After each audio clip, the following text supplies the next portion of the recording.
Bem-vindos ao Doxa e Episteme. No vídeo de hoje falaremos sobre Slavoj Žižek e o coronavírus.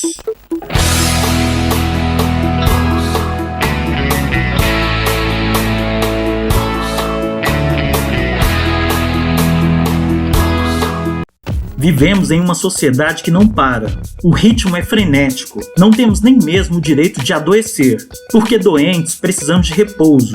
E ficar parado no mundo de hoje é quase um crime. E como se isso já não fosse um pesadelo, agora temos um vírus que se multiplica graças a isso. Um vírus que, para dominar o mundo, precisa do movimento incessante, das largas avenidas, dos metrôs e ônibus superlotados, dos shoppings abarrotados. Para vencer a raça humana, o fluxo precisa continuar. Os homens não podem parar. Portanto, a única arma que temos contra o coronavírus é justamente parar.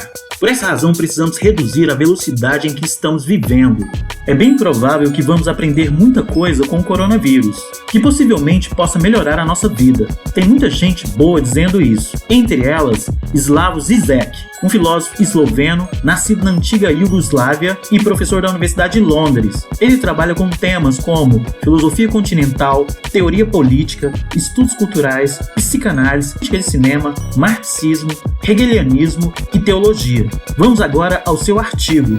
Žižek vê o poder subversivo do coronavírus. Mercados financeiros em pânico. Indústria de automóveis parada. Cidades sem trabalho. Aos poucos, pandemia transforma a normalidade opressora do capitalismo e expõe suas entranhas e mostra outras formas de estar no mundo são necessárias. A disseminação contínua da epidemia do coronavírus acabou desencadeando também certas epidemias de vírus ideológicos que estavam adormecidos em nossa sociedade. Fake news, teorias da conspiração paranoicas e explosões de racismo. A quarentena, devidamente fundamentada em evidências médicas, encontrou eco na pressão ideológica por estabelecer fronteiras estritas e isolar os inimigos que representam uma ameaça à nossa identidade. Mas talvez outro vírus mais benéfico também se espalhe, e se tivermos sorte, irá nos infectar. O vírus de pensar uma sociedade alternativa, uma sociedade para além dos estados-nação,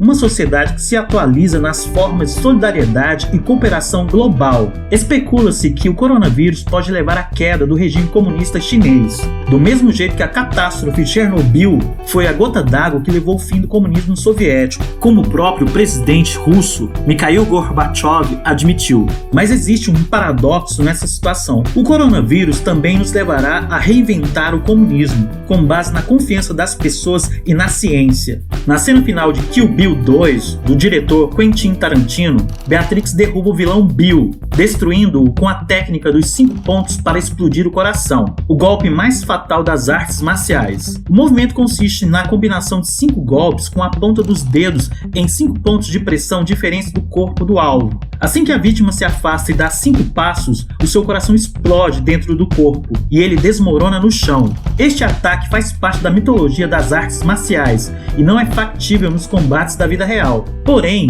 voltando ao filme, depois que Beatrix ataca Bill, ele faz as pazes com ela, calmamente dá 5 passos e morre.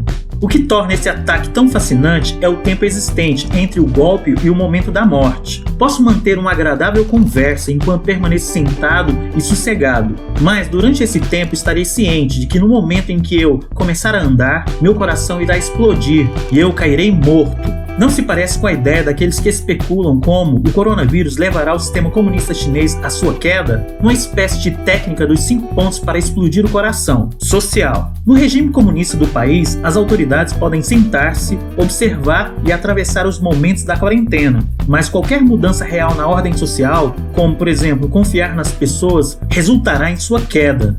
Minha modesta opinião é muito mais radical. A epidemia do coronavírus é uma espécie de técnica dos 5 pontos para explodir o coração, de ataque ao sistema capitalista internacional. Um sinal de que não podemos seguir pelo mesmo caminho que viemos até agora e de que precisamos de uma mudança radical. Fato triste, será preciso uma catástrofe?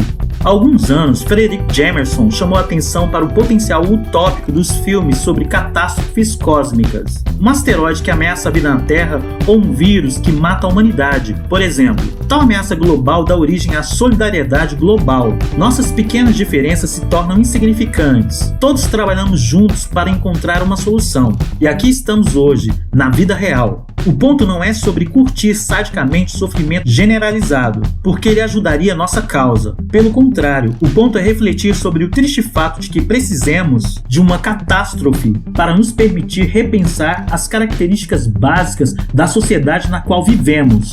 O primeiro esboço de modelo de uma coordenação global do tipo é da Organização Mundial da Saúde, da qual não estamos recebendo a tagarelice burocrática usual, mas avisos precisos, anunciados sem pânico. Tais organizações devem receber mais do poder executivo. Os céticos zombam de Bernie Sanders por sua defesa de uma saúde universal nos Estados Unidos. E não é que a lição da epidemia do coronavírus não apenas demonstra como ela é muito necessária, mas também que devemos começar a criar algum tipo de rede global de saúde? Um dia após o vice-ministro da saúde do Irã, Irash Harishi, aparecer em uma coletiva de imprensa para minimizar a disseminação do coronavírus e afirmar que as quarentenas em massa não seriam necessárias, teve de fazer uma breve declaração, admitindo que contraiu o coronavírus e se isolou. Inclusive, na sua primeira aparição de TV, ele já apresentou sinais de febre e fraqueza. Harishi acrescentou: "Este é um vírus democrático. Não faz diferença entre pobres ou ricos, ou entre políticos e cidadãos comuns." Neste ponto, ele estava correto. Estamos todos no mesmo barco. É difícil não reparar na enorme ironia do fato. Aquilo que nos uniu e nos levou à solidariedade global se expressa, no nível da vida cotidiana, em orientações severas para evitar o contato com os outros e até de se isolar.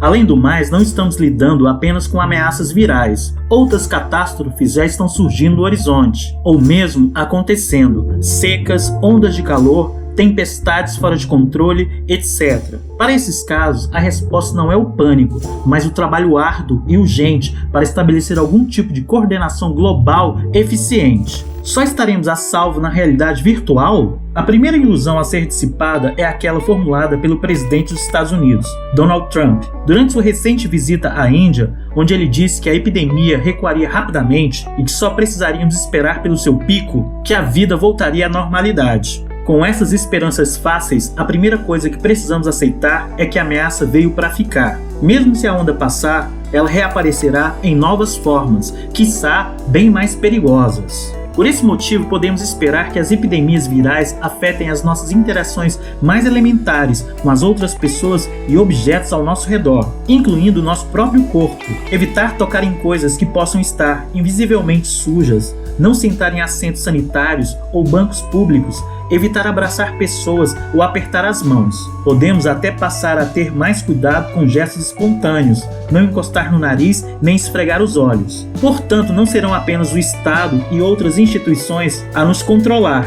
Devemos também aprender a nos controlar e disciplinar. Talvez apenas a realidade virtual seja considerada segura e a movimentação livre em espaços abertos fique restrita a ilhas pertencentes aos ultra-ricos. Mas mesmo no nível da realidade virtual e da internet, devemos lembrar que, nas últimas décadas, o termo vírus e viral foram usados principalmente para designar vírus digitais que infectavam nossos espaços na web e dos quais não tínhamos consciência, pelo menos até que seu poder destrutivo fosse liberado. Por exemplo, a destruição dos nossos dados ou de discos rígidos. O que vemos agora é um forte retorno ao significado literal original do termo. As infecções virais trabalham de mãos dadas em ambas as dimensões, real e virtual.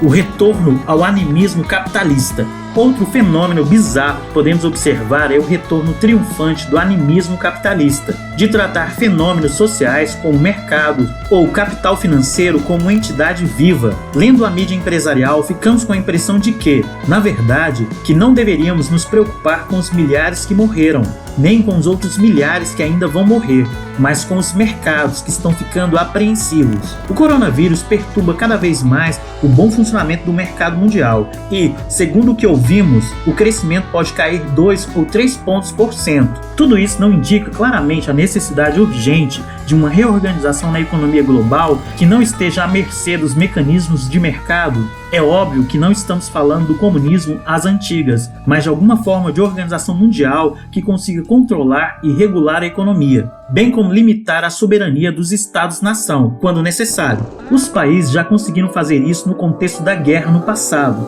e agora todos nós estamos, efetivamente, nos aproximando de uma guerra clínica. Além do mais, não devemos ter medo de reparar em alguns efeitos colaterais positivos da epidemia. Um dos seus símbolos são os passageiros aprisionados em quarentena em grandes cruzeiros. Boa maneira de se liberar da obscenidade desses navios, devo dizer. Só precisamos tomar cuidado para que as viagens a ilhas isoladas ou outros resorts executivos não se tornem novamente o privilégio de uns poucos ricos, como aconteceu décadas atrás com os voos de avião. A produção de automóveis também se vê seriamente afetada pelo coronavírus, o que não é de todo ruim, já que isso pode nos levar a pensar em alternativas à nossa obsessão pelos veículos individuais. E a lista não para por aí. Num discurso recente, o primeiro-ministro húngaro, Viktor Orbán, declarou: "Não existe essa coisa de liberal. Um liberal nada mais é do que um comunista com um diploma. E se o contrário estiver certo? Se designarmos como liberais todos aqueles que se preocupam com a nossa liberdade e como comunistas, aqueles que sabem que só podemos salvar por meio das mudanças radicais. Já que o capitalismo global está cada vez mais próximo de uma crise, então deveríamos dizer que atualmente aqueles que ainda se reconhecem como comunista são, na verdade, liberais com diplomas. Liberais que estudaram seriamente o porquê dos nossos valores liberais estarem sob ameaça e que tomaram consciência de que só uma mudança radical pode salvá-los."